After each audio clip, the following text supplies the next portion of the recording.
Welcome to Hope is Not a Strategy, the podcast for real strategy makers.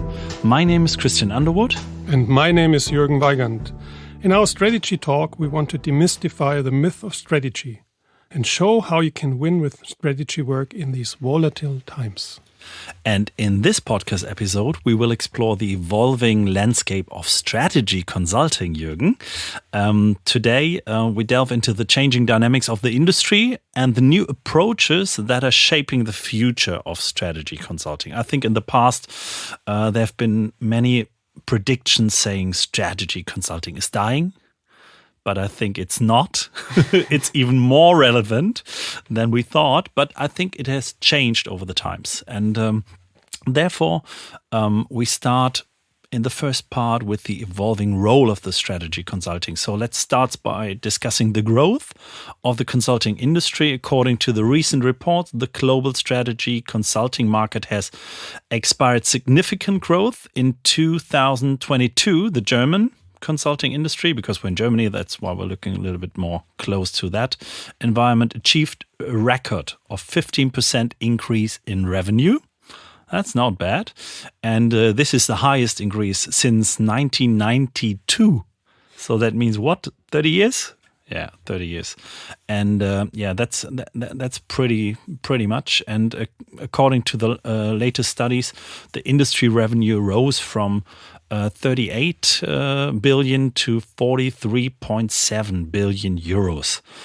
Yeah, but Jürgen, how does it come that strategy consulting is needed so much in these volatile times? What do you think? Let me start that way. Why do we need strategy consultants at all? Mm-hmm. They are very expensive. Yes.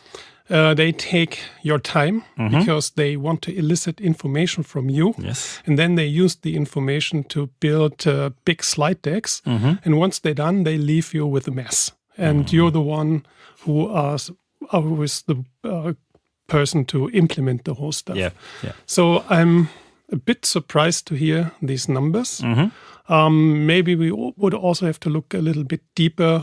Who are those consulting practices making this money? I can tell you one, Simon Kucher und Partner. It's a specialized consulting practice focusing very much on pricing strategies and so on. They do all kinds of strategies but they're growing like hell. So there is a need for that, and I'm not surprised to hear that it's SKP, basically. Why? This morning when driving here to Düsseldorf, I listened to the radio news, and what I heard was that the automotive industry is struggling a lot. And there's a price war coming up. Yes. Because companies like Tesla have lowered the prices for the e-cars, putting a lot of pressure on the German car makers. At the same time, there's also pressure on the price for the regular cars. So that means, what do? We have to reduce prices. So it's the time now for the demand side to ask for big discounts. Yes. 15 to 20% discounts. Now, they need pricing specialists. How do we do that? Absolutely. How can we differentiate away from the competition? Not that people think it's all the same anyway. So, in that regard, I'm not surprised.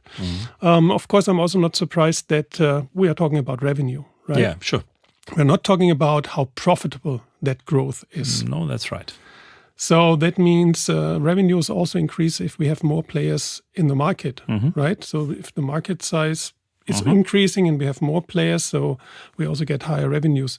What happened in the recent past 10, 15 years, that the big four from the accounting and auditing area have moved into strategy consulting. So PwC, Accenture, EY, and Deloitte, the big four, putting a lot of pressure on the famous consulting practices like McKinsey, Berger, you name it, Boston. Yeah.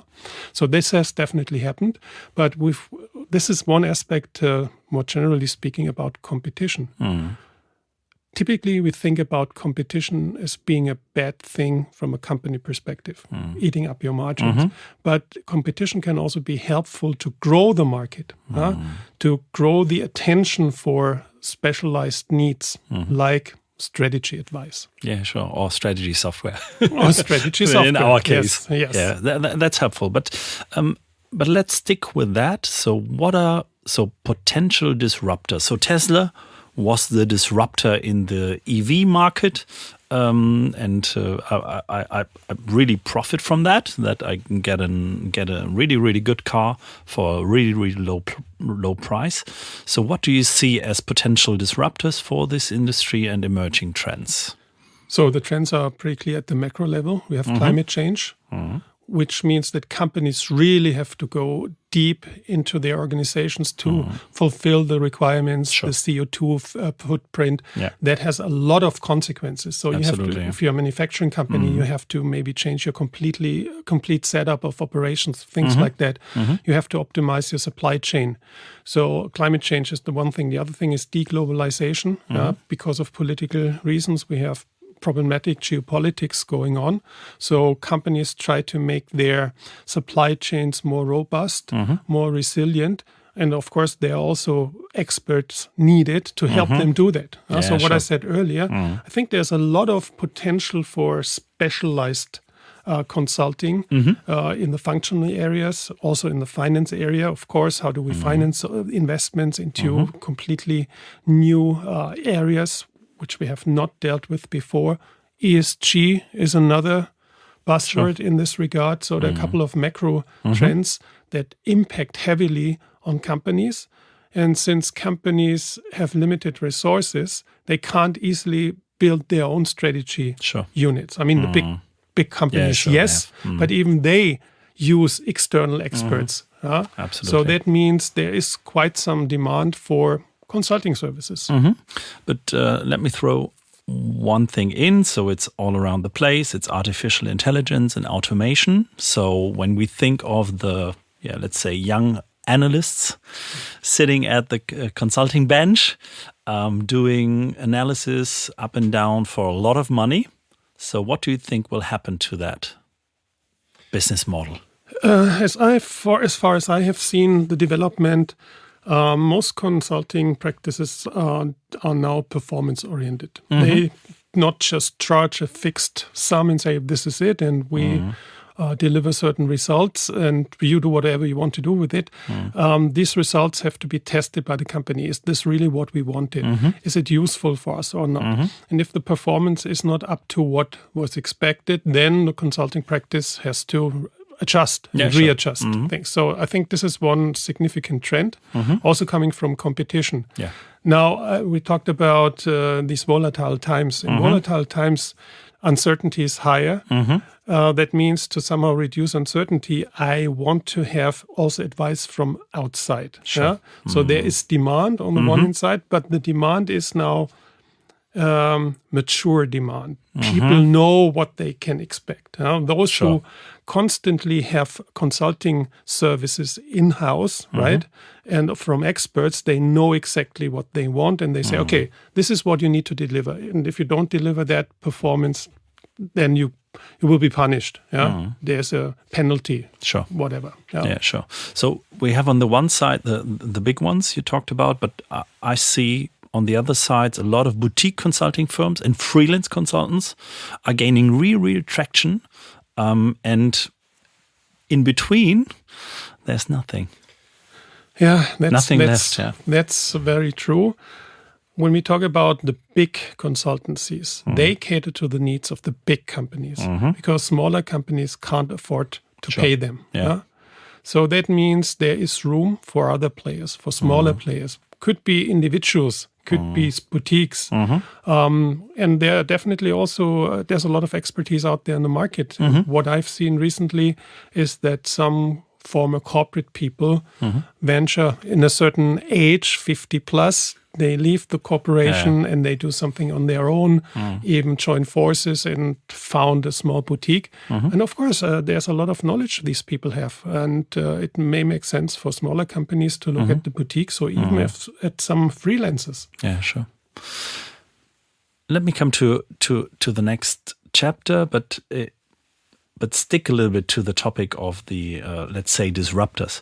The impact of digital transformation on the businesses, on the clients is still huge. It's not gone. It's still there beside the ESG game. but the impact also of digital transformation on consulting firms. We talked about the AI thing, but I think I'm thinking now of companies like Celonis, for example, who are, from my point of view, a new kind of McKinsey, doing process optimization projects first with the software and with a lot of AI, but also with big consulting teams behind that help the clients. What do you think of players like Celonis, for example? Celonis is definitely a very good example, but it all started much earlier. It started with Accenture. We have to be very clear about that. They used to be auditors or whatever. And then they, because of certain historical reasons, moved into IT, tech consulting. And they realized you can't just sell IT services.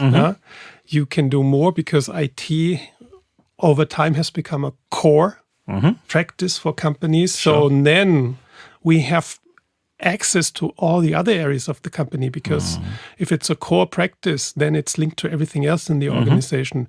And Accenture, I don't know how many employees they have, more than 200,000 or even 500,000 worldwide.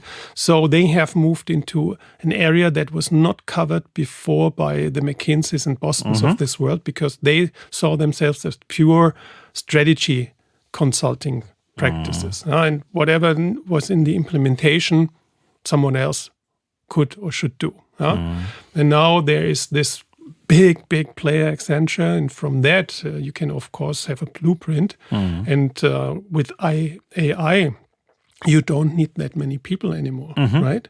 All that stuff about data analysis and so on can be done using software. Of course, if the outcome is like, hey, there's room for helping companies to implement now, and I have the team ready, that's a great value proposition. Absolutely. But having the team ready, especially when it comes to people from Accenture, because they have so much demand by the clients. So they need so many people. It's unbelievable. So, and that's why then sometimes, not only for Accenture, but then quality is not that good when you try to hire hundreds or thousands and educate them all over the place. So that's a big thing. And I think the main challenge for the consulting industry is the missing talent. Because you know it very well, and we've also spent some time in India at large campuses. They have really amazing universities for thousands of employees that they educate.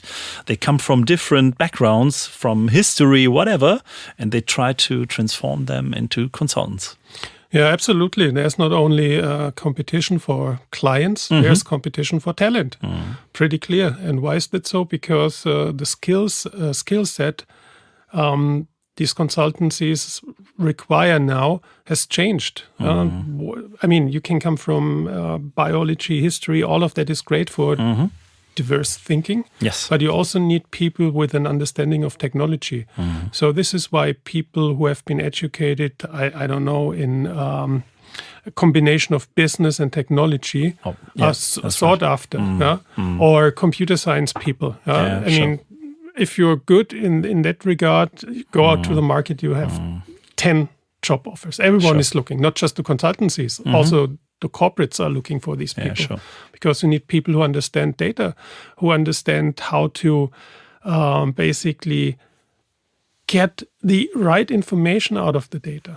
For that, you need a certain skill set. And then when it comes to the competition on talent, it comes also to the beyond profit thing, the emphasizing purpose and sustainability, which is also getting more and more important. Not only for the clients, but also for the consulting companies. So, what do you think on the, let's say, put it, beyond profit concept of consultants?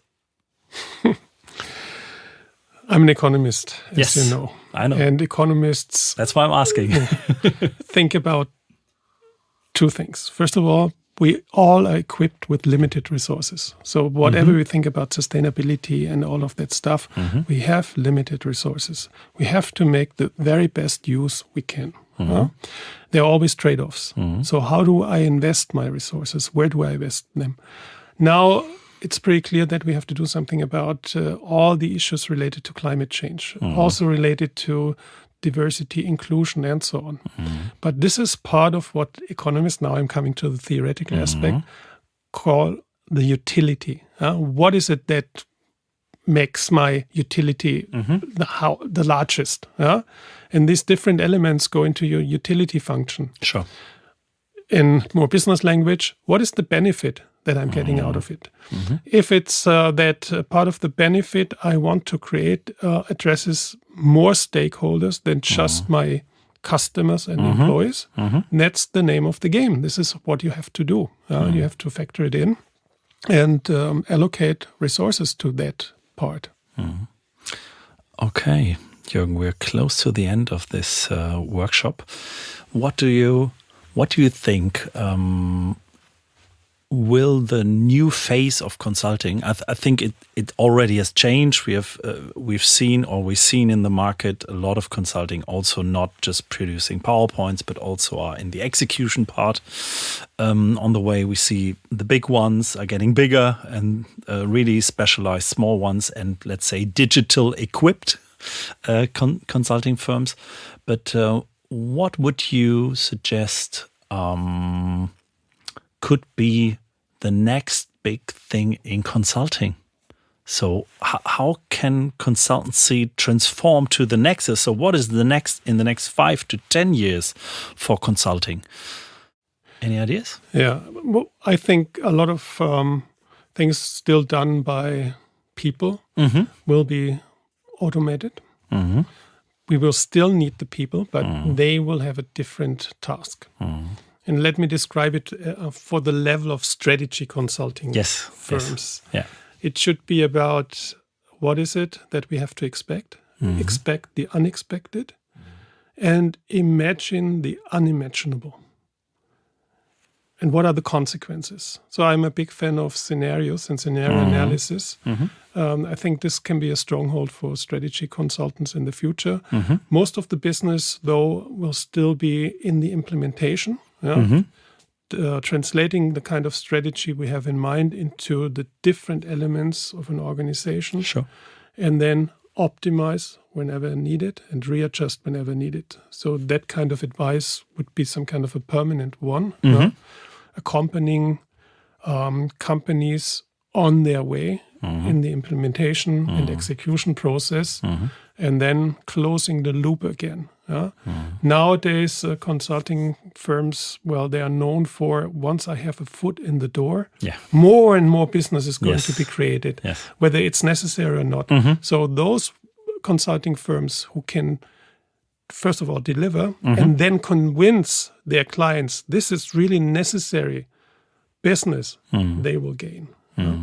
Absolutely. And I totally agree. And maybe let me add one thing.